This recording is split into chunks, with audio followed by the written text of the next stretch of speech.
Hey, everybody. On the Run with Beards and Dunn is back.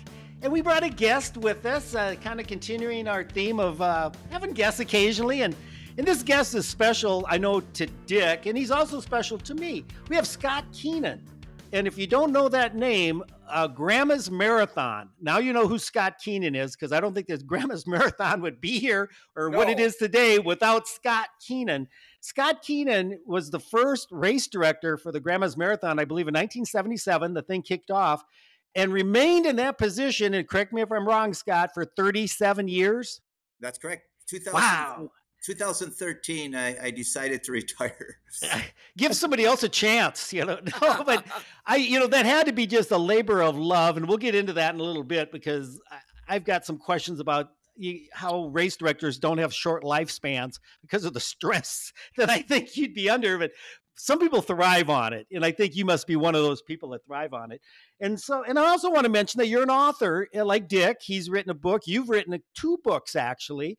My Journey to Grandma's Marathon, which I guess would be kind of, I'll be honest, haven't read it. Wonderful book. There we go. Dick will fill me in on that. And then you came up with one that's called Toboggan Run, which is the short stories about, was it your youth? Yeah, it's just my adolescence growing up in Duluth. I decided we didn't get much snow this winter, so I didn't shovel much. So I wrote 25 short stories that I wanted to do for a long time. That were in my memories and locked in, and they're great stories. It was all about how life is so much different back then. It was the joy of innocence back then when we grew up. I'm gonna look into that. We had friends. We made up games. We played, and we just had to get home before supper at 5 o'clock, and we were lost in the woods. We had so much fun. Oh, I love it. I grew up on a farm in South Dakota. And so, and I'm retired. I just retired recently. And some days you sit around and Rich Benyo is also, I know you probably know who Rich Benyo is, a great writer and runner and friend of ours. And I just I was emailing with him, and he said, I'm just finishing up. I'm working on my next book. And I just shake my head, because the guy's got like 30 of them or something, but it's a passion. It's a labor of love. I don't think you guys, and you had that story in your heart. I know Dick's got stories in his heart. Yep. He just has to find the time to sit down and put them on paper or tell somebody so they can do it. But anyway, let's get into this. Scott Keenan. Mike, I just want to say something about Rich Benyo. I've read his books too. He's a phenomenal author. Yeah. And Toboggan Run was really designed because of some of the books that Rich wrote. No kidding, Scott. Yeah, it was. And so Rich was the catalyst right here behind this book here. And I love Rich, and he used to come to Grandma's Marathon all the time. Toboggan Run is because Rich did all his books. Well, that kind of was I was trying to get to, and I just got too scatterbrained. It reminds me of some of his stories, and I love reading his stories of his youth, because it makes my youth seem normal. Because at the same time, we always thought we were kind of nutty and doing crazy things and out there playing these weird, inventing adventures. And I think there's something to be said for that. That's maybe a little bit lost nowadays. But anyway, I look for it. I'm gonna look into your book. All right. So now, Dick, I kind of kept you in the wings here, because I know you've got. Let's get this rolling. How did you and Scott ever hook up? Well, my gosh, Scott and I go way, way, way back. And Scott, you probably remember this more than I. Now, in 1981, when I ran my first Grandma's Marathon, did I come to you and say, can I run? Or did you come to me and say, would you like to run? I can't remember. Oh, I can't remember how that late. I can tell how it worked in 82, how we got you back here in 82. I remember that year. We know that one. But, basically for us, it started in 1979 and even in 1977. Right. We had a goal in our mind to have world-class race here in Duluth, Minnesota. In 77, we only had 150 runners. But then it started building quickly. In 1979, we had our first international marathon champion, Ricky Wilde from England. Right. The 2:14. And at that point, nothing was going to stop me. We were going to have a world-class race in Duluth, Minnesota. We were going to have our own Special Olympics. And I got criticized by this. It should be just for Americans. You shouldn't have any foreign athletes. of course, in my own typical way, I ignored them and start bringing runners from all over the world, and because that was important to me, and so that's how we got going. Dick, we wanted you in the race. There's no doubt about it, and especially the duel between you and Gary Bjorklund. What a race that was! Yeah, yeah. Well, but Scott, so now correct me if I'm wrong. So in 1977, you wanted to put on this so-called Grandma's Marathon, and the way it got its name is Grandma's Saloon and Deli was the only thing, if I remember right, back then in Canal Park. They were a restaurant. You went to them, yeah, right, for a scholarship, or not scholarship, a sponsorship, and they jumped on board. And now, is this true? I heard you went to the Duluth City Council to get permits to run the race. They said, no way. And you said, all right, so no big deal. I'm putting it on anyhow. Well, kind of like I didn't do that. I didn't go to the city council, but I did have a permit. I ran it with none of the North Shore Strider races. We had small races, medium-sized races. There was no permits. We showed up. We closed the roads ourselves. We ran a race. And so in 77, for the first year of Grandma's Marathon on June 25th, we did the same thing. We built big signs, marathon in progress. Please use expressway, get off Old Highway 61. And we put some big guys there, and we ran a race. And oh my gosh. You have to understand, we were like maybe 35th, 36th marathon in the country at that time. Yeah. Marathon running throughout the United States was still in its infancy of development. Right. And so people didn't, if you ran, you were in Minnesota, if you ran in the winter, you're crazy. Right. Nobody ran in the winter, you know. Yeah. So Scott, so Scott, so in 1977, you're having your first race, yours and my good friend Gary Bjorklund. So did you approach Gary, who grew up in Twig, Minnesota, was an All-American, an Olympian, and then in my opinion, the greatest distance runner to ever come out of Minnesota. Did you approach him and say, Gary, would you run this marathon, or was it vice versa?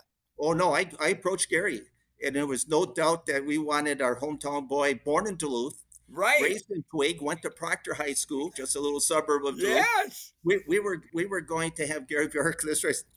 And remember, he was the 10,000 meter 1976 Olympian. Exactly. We're going to bring our Olympian here, and he never ran a marathon before. Oh my gosh! And so his first marathon was at Grandma's, and we started the race at 11 in the morning. Oh my goodness! Here's the reason why, though. I mean, I'll tell you the story how we got Grandma's to be a sponsor, but they wanted the people to come across it so they could sell beer and lunch afterwards. So the negotiations was tight. And so I said, okay, I'll start at 11. Well, it just happened to be around 85 degrees that day, and full sun. Right. And Gary, I know him at the time, 2:21:54 he ran, changing shoes at Lester River. Exactly. And so it was how we got it going. Again, that was the concept. We're going to have great runners at Grandma's. We'll figure it out. And I told Gary, I think I gave him $50. He said, I would never have done it for 50. It was 200. I said, I never had 200 to give you, so I know it's not 200. So we're in that little disagreement on our whole budget was 600. You know. So, oh my gosh. I love on the cover of your book. It shows you handing Gary water somewhere out on the course. He's got his shirt off. It looks like it was a brutal day. And and so the fact that you guys got that one done under your belt, it was successful. Did the city the next year get on board, or how did it? Mike, I got a permit in 1978. I wasn't support of closing the roads down all the way yet or nothing. That took a while. You know, that's kind of like that 80, 81 era that we're getting closer to that. Well, Scott, I remember in 81 when I ran my first marathon, coming through downtown Duluth, half the road was closed off. The other half had traffic on it. Well, we were still in our infancy. Right. So everybody's got the city councilors and mayors have to figure this out with me and the Department of Transportation. We got to figure that out. I got to teach them how important this is. Oh my gosh. So if nothing else, I was a stubborn Irishman trying to get them to see what I seen, you know. And before we get, we're going to go more into this because this is fascinating. But I wanted to know. I saw a picture. Your love of running. You were a runner yourself, I would assume, in high school. Mm-hmm. I never ran a step in high school. Really? You're like Dick didn't start till he was like 17. So yeah. Scott, what got you involved? Yeah. Well, the first time I ever ran was in basic training in Lackland Air Force Base with combat boots with 3-inch sand track. And it's in the book, Mike. What year was that? Well, I graduated in 1971. So in February of 1972, I was wearing fatigues and combat boots in Lackland Air Force Base. Yeah. I saw a picture of you and Steve Prefontaine. What's the story? What's the story about that? I want to bring this up because Scott, he told me this story one time when I was over in Duluth on a run, and about the passion he had for Steve Prefontaine. So Scott, awesome tell that story about how you went out there with your buddies and stuff. Yeah. Well, it's in my book called Going West is the chapter. So we took 4 weeks off in one day. We each had $600. There's my good friend Marty Pavla, who's passed, and my other good friend Roger Johnson, who has passed now. Now, what year are we talking here? Well, this was 1973. Okay. And we're heading out to Eugene. We're just going to West. We went through, I don't know if it's 12 or 13 states, but we're going, and the goal was, you know, I'm running now. After basic training, I became a runner. I liked running. I was fortunate to beat everybody in our squadron of 500 guys. So I got involved in running. And when the TIs, so the training instructors, told me to run, I ran. And I didn't have any experience, but I was skinny, gauntlet, and I could run.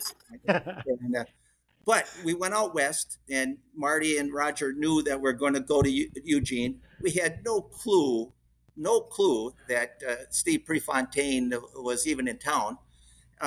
So we get into Eugene. I had Marty, who was driving the truck, said, pull over, there's a phone booth. And I went in the phone booth and with the pages, with the weight pages, and looked under Prefontaine, and there's his address. So I ripped out the page.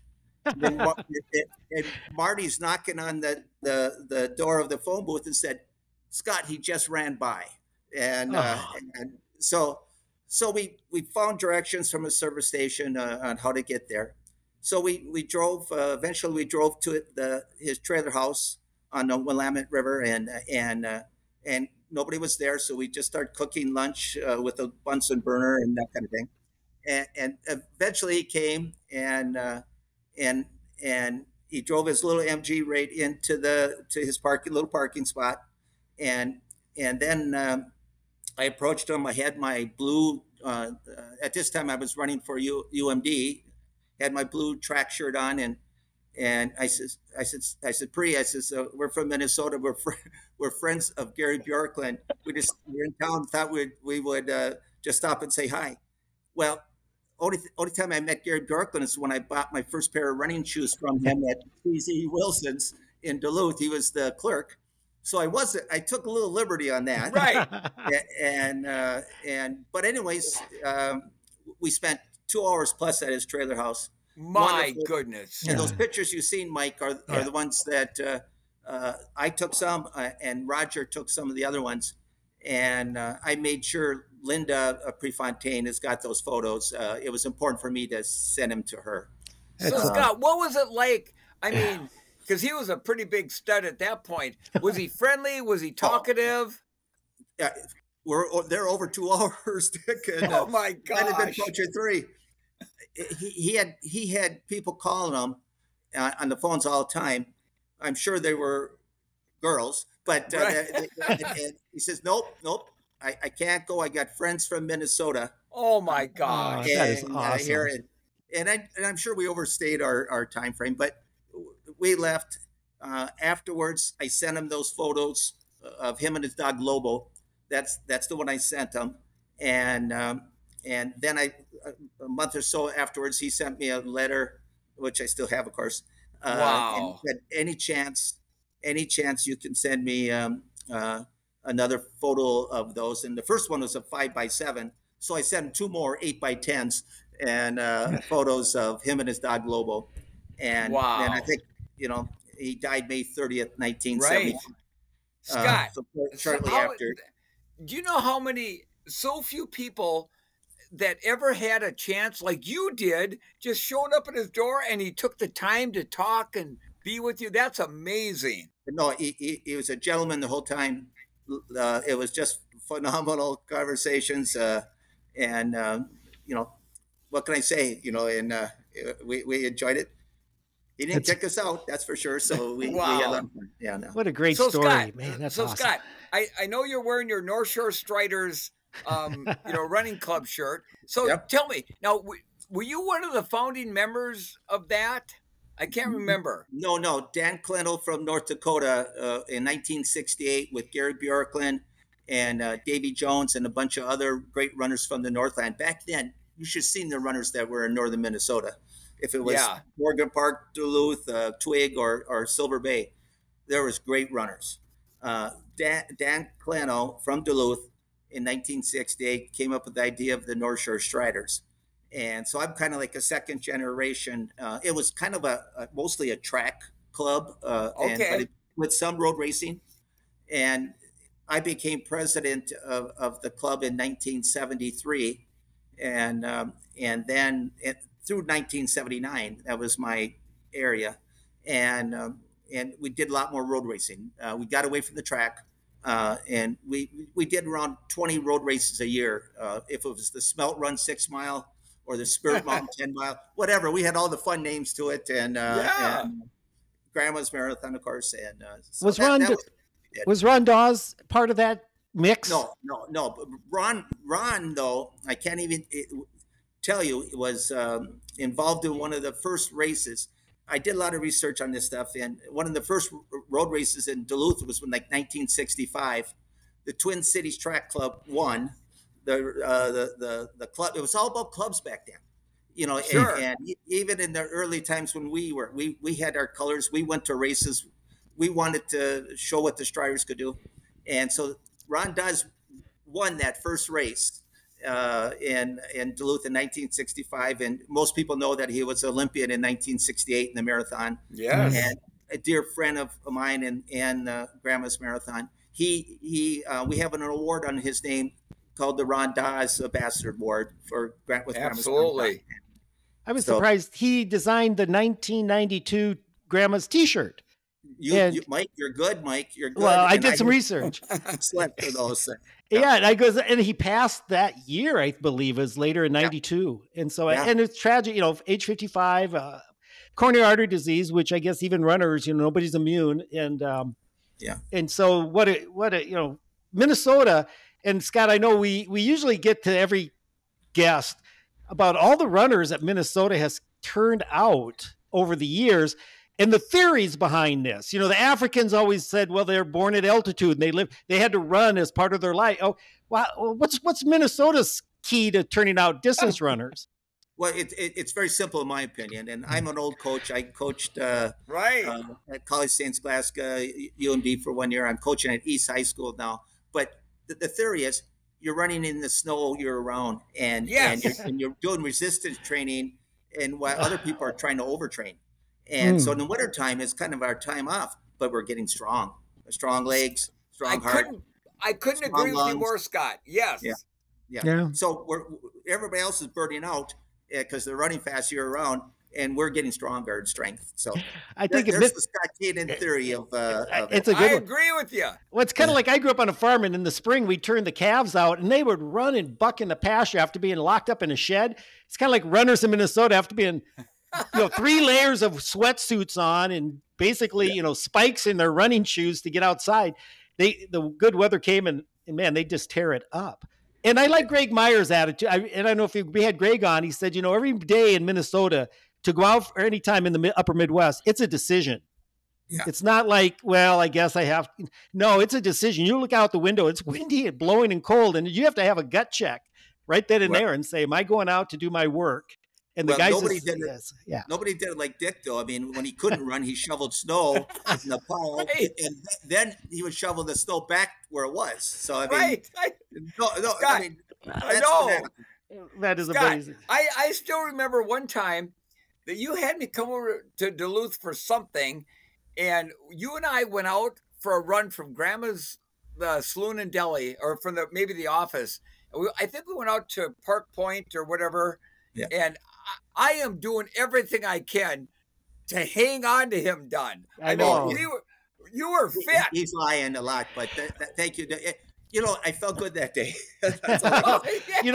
I've always had my best runs when I run with Dick, and I don't know why he puts it to ease, or it's like he just makes it fun to go running. And so, well, Scott, I remember one year at Grandma's, you were the race director, but you ran it. Yeah. And you said, anybody that finishes in front of me gets a free beer. How many beers did you have to give away that year? Do you remember? That was probably, it was thought out okay, because I had a sponsor. And it was over 1,000 beers. I wasn't well trained. And so I ran 3:13 in the race. Dang. When 3:13, everybody did that. It seemed like it was like, the first time we had the race was 3.5 hours. If you didn't do 3.5 hours, you were a plug. And so it was like, but anyway, so 3:13, there was over maybe 1,100 people ahead of me, but I had a beer sponsor, so it worked out okay. How many marathons have you done in your life? 4. Okay, and Grandma's was. I never did like marathons. Okay. Well, the trick. I was amazed from 5K to 25K. Okay, I was amazed that you being the race director, and you also were coaching, I believe, like from 1980 to 1990 at the University of Minnesota, Duluth. It was College of St. Scholastic. St. Scholastic. There we go. How were you able to balance all of this? And did you have to give something up eventually as the race kind of overwhelmed? No, back then, you're making peanuts to live on. I was painting houses in the spare time I could paint a house in a week and on the weekends or whatever and get $500. That was 4 months rent. Right. So whatever, you had to survive. It wasn't like it's a career, and we organized races and got involved because it was a passion. We loved it. And eventually, and I think after 1981, I was starting to make a little bit more money where I could focus on Grandma's more. But I was doing anything I can to make a buck, just to live, Well, and plus, Scott, I mean, you were so committed to Grandma's Marathon. Plus, you're so organized. And I remember on race day, if I was warming up before, if I ran it in 81 or 82, I wouldn't even try to get close to you because you were so focused. You probably wouldn't even know who I was at that point. But I mean, you put on such when you were that in charge of Grandma's, I mean, my gosh, it was such, and still is, a fun event. But boy, when you were in charge, man, it was pretty amazing. Well, we were a group of us. We're building a race. It took a lot of effort to build the race. And I put in my book, for good or for bad, I like being in charge. And and we were going to build the race. We were going to do it Duluth way. And we had a lot of offers from 150 miles south of us to say, we can help you, Scott. And we kind of ignored that. And good for you. I'm glad. Our deal was Duluth race. We're going to do it. And if you don't like it, fine. It's okay. Yeah. All right. Yeah. Well, some of the questions I was thinking of, and sometimes I think I ask questions that maybe people go, why would you ask such a thing? But I think inquiring minds want to know. Personalities, you've come across a lot of runners in your career coming to run your race, world-class runners and average runners. There's a series of questions here. Anybody that stands out that would say, I know Dick is one of those that I would put at was a real positive influence to work with, to be at the race. Anybody else? You know where I'm going to go then the opposite side of this. Did you ever get somebody who's just a royal pain in the butt? And being Minnesota nice, you may not want to go there. But do you have any short stories that you want to kind of share? Well, I'm going to get away from the elite runners. Okay. I'm going to go to the two that have run all Grandma's Marathon. John Naslund and Jim Nowak. And it started 20 at one time, and it's down to 2. And John Naslund from Minneapolis he's run all the Twin Cities too. I know it. Amazing. He's the marathon guy or anything. But my loyalties and it's great stories and the commitment. that Jim Nowak and John Naslund has done to Grandma's Marathon, they'll crawl across the finish line if they have to, you know. But it's a great story. It's warm to my heart. The people that have showed that dedication to us and believed in what Grandma's Marathon was about from the beginning is so special. So John Naslund, Jim Nowak, 2 thumbs up. Love you guys. Absolutely. Yeah. All right. Nobody you want to throw under the bus. Okay. I appreciate that. Yeah. Well, it's a bunch of people on a bus, but this, I'm not going to do this. Well, you know, I just always think of, you know, and again, runners I think are kind of cut from a different cloth or put out of a different mold. But, you know, like some celebrity type people think they need special things. They need special, I always think of the rock stars that want like peanut only green M&Ms in their dressing room and stuff like this. You know, when the invitations, you know, did you ever run into anybody that, you know, was kind of demanding and I don't know with appearance fees, if you even want to go there. I know that was kind of a taboo subject at one time. I think now, I think the statute of limitations has run out on Dick. And so we don't have to worry about him getting thrown in the pen, but. Mike, I don't mind talking about parents' money. It's a great story. We did give a little money out. Yeah. There was no prize money. But first of all, the first prize money that Grandma's Marathon had, it was for women only. 1987, we hosted the Women's National Championships. That's right. And we had prize money for the women. And Janice Klecker won the race. There you go. Won $10,000 and a 1 carat gold diamond necklace. And the guys got nothing. And so you know, but certain athletes, I mean, I got the question, I think it was from Marsh Nelson, Scott, do you give parents money? Nope, we never give parents money. So after the press conference, I handed a bunch of white envelopes to the selected few people that got those. Yeah, that's okay. You know, I'm not going to, you know, I'm just going to do it our way, you know, and here's your envelope. Yeah. And it wasn't much. I mean, it's not like, you know, we're a Boston Marathon or anything like that. We were given a little here, a little there for the top-notch runners. Yeah. Wonderful. And we did give parents money. And I was proud that we could give money to athletes that weren't making any money. Yes. To have some money and try to make a modest, not even a modest living, just a survival living. Nobody was getting rich quick. Yeah. No. So Scott, in 1981, when I was fortunate to win my first Grandma's, then in 1982, I'd run Boston in April, come back, and you and I had already made a deal to come back to Grandma's. And I remember all the press after Boston was saying, Beardsley's going to set a world record. Beardsley's going to set a world record at Grandma's. Everybody was talking about it except me. And then I remember, was it Doc Black, the timer? Yeah. You brought in Doc Black with this pace vehicle with 3 clocks on it. And you brought in Dave Babaracki. Remember to take me out at world record pace for 15 miles. And then he pooped out. So, I mean. He pooped out at like 8 miles. He started jogging behind me. It was a brutal day. I ran that year, and it was a headwind and sunny. So, it was a tough year. You know what? The media played up on that more than anything. Oh, yeah. It wasn't coming from us on that stuff, but, you know, Dick, Boston Marathon, it's hard to recover from that. And that was probably and I told you this privately. Yes. That was the biggest mistake that I made and you made. Absolutely. To run Grandma's Marathon. I should have not tried to get you back. I was being selfish on that.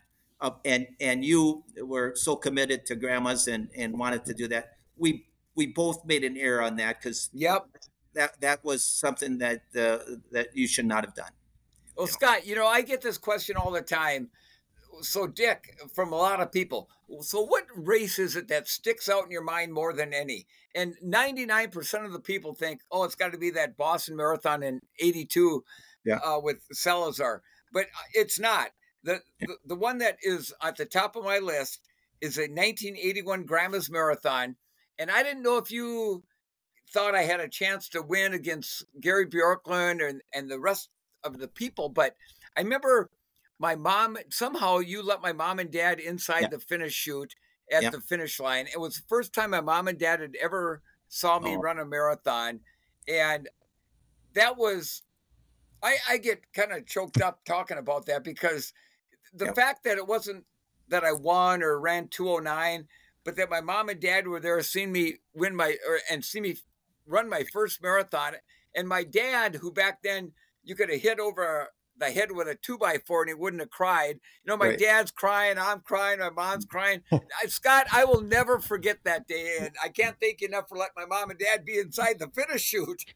You know, it's about family and the friendships that I personally have made, you know, from the running community is everlasting. And it's one of the hardest things that when I decided to retire in 2013, that was one of the hardest things that I had to let go a little bit. You know, I lost contact with so many people, and you know, I didn't plan on that as much as I probably should have. My other option was to work to, you know, for 50 years at the marathon. And Mike, you know, you talked about stress. I never did handle stress that great. And you know, and some people in my earlier years thought maybe I was a little stressful, little headstrong. No, not Scott. I might have been a little headstrong, but you know what? You know, if you're asking a dumb question, like you want to get in the race, right, Dick? You want to get in the race the night before the race? It's not going to happen, is it? No. Well, no. I think of generals in the Army. You know, they don't have a lot of time to be nice. I'm thinking of Jack Moran at Twin Cities. You think of the famous, you know, New York City with Fred LeBeau and Boston, you know, and I'm going to throw, you know, some light on you. You were race director of the year nationwide in 2003. I saw that on your bio or somewhere I read, and that's, you know, voted on by your industry, I guess, the people in the know. And so, whatever you did, it went really well. Let's take this now from 77 into the 80s and then into the 90s, and the growth. I don't know. Do you even know the numbers off the top of your head, Scott? You know, a fair amount. You know, the whole objective was to build a world-class race here in a large one. The largest race in the early years up in the northern Midwest, it was the Pavel Nurmi Marathon. Right. Dick's first marathon. My first marathon. My first marathon. And so everybody was, you know, they had 1,100 runners in their prime. And that was huge. Our first race, we had 150 and that registered. And so Pavel was the granddaddy of all marathons. If you were in Minnesota, Michigan, Wisconsin. you ran South Dakota. Pavel. Yeah, South Dakota. You ran Pavel, you know. And so our goal from the beginning was we were going to get bigger than Pavel. and we did it in our third year. And substantially bigger than the third year. At that point, we knew what we had going for us. You know, we had the hotels. We had one of the greatest race courses in the country.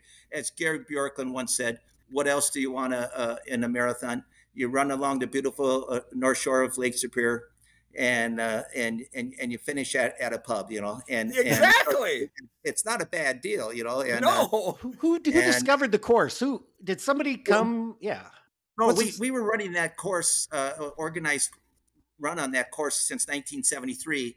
It was I was organizing the muscular dystrophy 26-mile runathon. Really? And, so we didn't have any money ourselves, but we were raising money for charities. Right. The muscular dystrophy 26-mile runathon from Two Harbors to Duluth that we just transformed into Grandma's Marathon. And then we kept a muscular dystrophy we turned it to a 4-mile race and afterwards. So we still try to raise money for muscular dystrophy. Yeah. So that's the transformation. We all ran on the course. I mean, it's beautiful. I mean, beautiful. We knew how, and back in those days, you run 20 miles, you didn't even get a sip of water. You just ran. No, exactly. I mean, now people are wearing vests with water in it, and I'm going for a 5K race. Yeah, we never did that. It was like 20 miles in the sun, and that's okay. We're fine. How and again, I just general terms, money budget wise. You had one sponsor. It sounded like to as the years went by, did you have people coming to you going, what can we do to become part of this? Good Not question. Really. I had to hustle. I hustled. I hustled. You know, I promised big and hopefully delivered okay. And you did. that's how we had to do it. And you know, I've never, my good friends said when they saw me, they put their checkbook in their back pocket as far as they could. Because I was going to ask for money. And how we got volunteers for the first few years of grandma's, it was like, no, that's another issue. We had to get volunteers, right? Right. So I called my friends, and you know, like for instance, the 23-mile water station was Terry Lynn. I knew Terry, you know, playing pool with her in the old days, and I said, Terry, I need a water station captain at 23. Can you do it? She says, yeah, I'll do. Oh, plus I need 25 volunteers. She says, I'll bring my softball team. And I said, great, we got it. You know, and so you really, and my dad was one of the sag wagons, people picking up people that couldn't make it. My brother Gary was on the water station. And the Marty Pavla's mom and dad, next door neighbors, Ray and Gertie, they were at a water station captain. If you knew me, you were volunteering. And I didn't ask them. I just said, I need you to do this. And so that's how it got developed. And it was, talk about grassroots. It was really grassroots. You know. But you took it from that to what it is and beyond. What other changes? You know, the technology, you know, the chip timing. You ever, you know, at the course like yours, I don't think you have to worry about cheaters. There's no way you can get to the finish line other than down that darn road. Well, we disqualified people, Mike, because of it. You know, they jump in at a different time, just like Rosie Ruiz. Really? Oh my gosh! And so we had videotape back in the old days. You didn't have the mats and the chip timing where they have to cross the mat and you know all that stuff. But we had videotapes at different spots of the race, so we could see if there was any cheaters. Our main thought was, you know, if you're in the prize money, you know, or not prize money, but if you're in the awards, there was no prize money, but if you're in the awards. So we did have that. And we disqualified. I remember clearly, Doug Curtis telling me one year, says, that guy didn't beat me. And we proved that he cheated. No kidding. So it's you know, again, running was changing quickly, and I always said long time before it happened was someday there's going to be a chip in the bib, and I know, and it was there, you know, and so, but the old days, you know, you didn't have much. You had stopwatches and go away. That is awesome. You know, mentioning Doug Curtis, we had Doug on and visit with him, and I think he kind of piped into what Dick said. All the marathons that dude has done, 205 marathons, and some of them multiple times. Grandma's being one of them, a 2-time winner, and not only a winner, but also the Masters winner, was it? As well as the Open winner. Yeah. Which is just, that's off the charts. He loves it. He loves the race.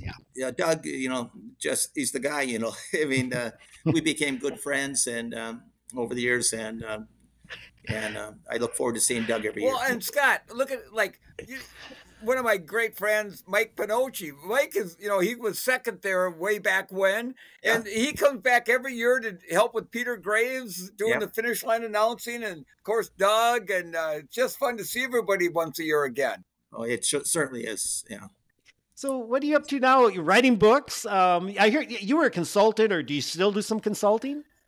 You know, I stopped doing that, but I was consulting quite a bit for a while, you know, across the country, and just on races or nonprofits even, right? And just how to raise money, how to develop a stronger structure, how to enhance your nonprofit organization, but mainly how to make money, you know, how to raise money and accomplish those goals. But that's done. I'm back coaching again. In 2018, I was asked to be an interim coach for 1 year at UMD, where I ran, and the last time I coached before that was 28 years before that. Wow. So, but when they called me, I jumped out of my shoes and said, I'll do it. And so all of a sudden now I'm a head coach at Division II at UMD, and for the women's cross country team, and it was the most rewarding thing. I can honestly say this, most rewarding thing I've ever happened with me, other than getting married. Now, why is that, Scott? Tell us why. Coaching again. It was unbelievable. I got a chance to be so close to these 20 women, and there's many others in contact with me now. Still, it was so rewarding. I wish I never gave it up at St. Scholastica. Well, Scott, I remember when you were coach at St. Scholastica, you and all the gals stopped by our farm that one time. Remember that? Yeah. We called first, though, Dick. Yeah. We called first. Was he as nice as hot chocolate? Or the deal. But no, and I retired from St. Scholastica after 12 years to run for city council. Right, and which you were on there for. Then I got elected. Then I served there for 8 years on that. So. Right. So I was, what the heck? It sounds like Joe Henderson. Joe's a good friend of Dick and myself, and Joe coached marathoners, runners at the University of Eugene, Oregon, and he echoed what you were just saying. How the most rewarding thing in his running life, he's written like 30 books about it, but he just found that coaching. There was nothing. And he's had some health issues, and I know the last time I spoke with him, he was regretting.